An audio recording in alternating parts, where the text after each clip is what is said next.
Welcome to Not Milk Never Milk. Subscribe if you're lactose intolerant. You start by confirming an administrator session and backing up critical files. This prevents data loss if something goes wrong. Once done, open Recovery in Settings and prepare a Windows 10 installation USB or ISO. You'll use it for repair options. Make sure to note your current system, restore points, and disable disk encryption temporarily. Next, reboot into Advanced Startup from Recovery or the USB, so you can access command prompt repair tools and avoid working in a live session that can hide faults. You'll run system file checks and image repair to restore command prompt integrity. First, in the elevated environment, execute sfc/scanno to detect and restore corrupted OS files. This often repairs cmd, exe.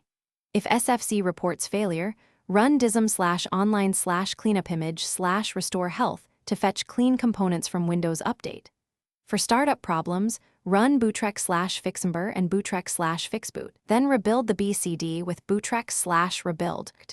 Make sure to run these commands. To finish, verify that cmd.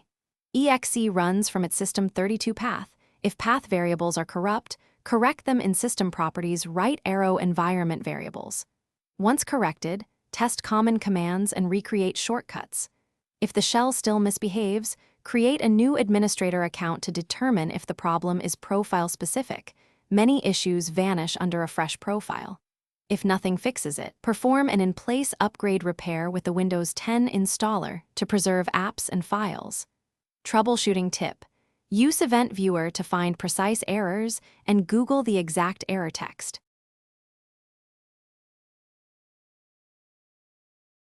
Thanks for watching. If this was helpful, leave a like and consider subscribing. See you next time.